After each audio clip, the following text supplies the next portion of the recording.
Hey guys, welcome back to another session of Fun with Pharmacokinetics. Today we just want to sit down and talk a little bit about volume. Now, before we really get started, I don't want you to freak out knowing that there's probably going to be close to 20 different little clips of volume put up on our website. Don't worry, the clips themselves are not going to be 5-10 minutes long. Some of them are going to be real short, others might be a little bit longer, but overall I'm not really expecting more than 50 minutes total all on volume. So, just sit back, relax, and absorb as much information as possible. So let's get started. I want to talk about some of the objectives that we're going to go through and what we expect out of you. Now, through this lecture, we want you to be able to figure out and list the 3 different volumes of distribution and how they are used.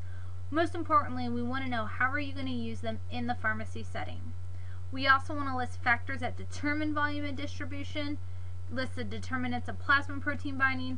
We want to be able to predict the effects of altering plasma and tissue protein binding and the volume changes in the pharmacokinetic parameters of drugs. So this is just really trying to tie it on, add one more piece of information to the puzzle we've been working with.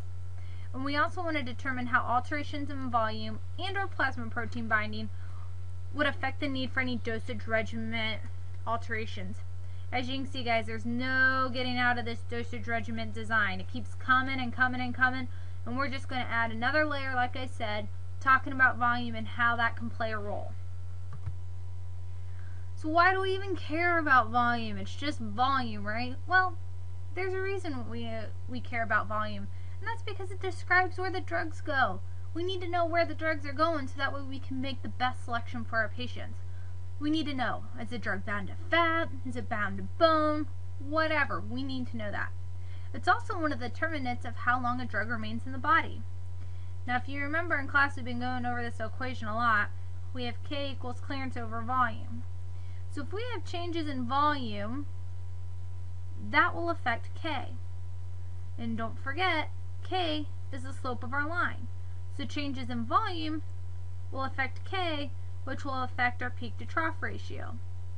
Along with that, we also have our half-life. Whoops, that didn't look like a 2. There we go.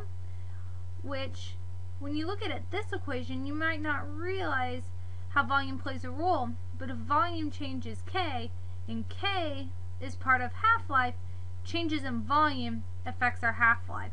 So this is all just coming back to another piece of the puzzle.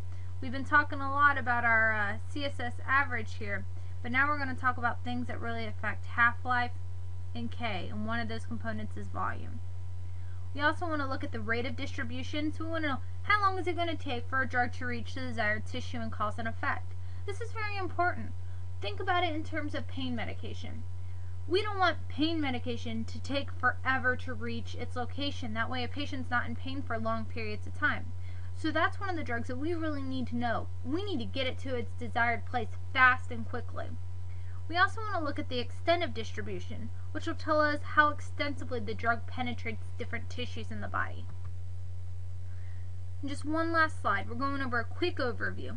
Volume tells us about the rate of distribution. It talks about the transportation through a membrane. It talks about transportation to an organ. And we're going to delve into deep details about that later. It also tells us the extent of distribution. Right there's our 3 different volumes that we're going to break down and talk about each one individually. We're also going to talk about protein binding and how protein binding can have different alterations based on drug and disease states. And we're also going to talk about how that's measured. Alright guys, I hope that sums it up for you and that kind of gives you an idea of where we're going into. Just don't remember our 2 main equations. If we can remember these 2 equations, we should be good to go. Clearance over volume. And right now we're really going to talk about volume, how that affects K, and how K affects our dosage regimen design. Alright guys, you guys have a great day and we'll delve into this a little bit more later. Thanks! See ya!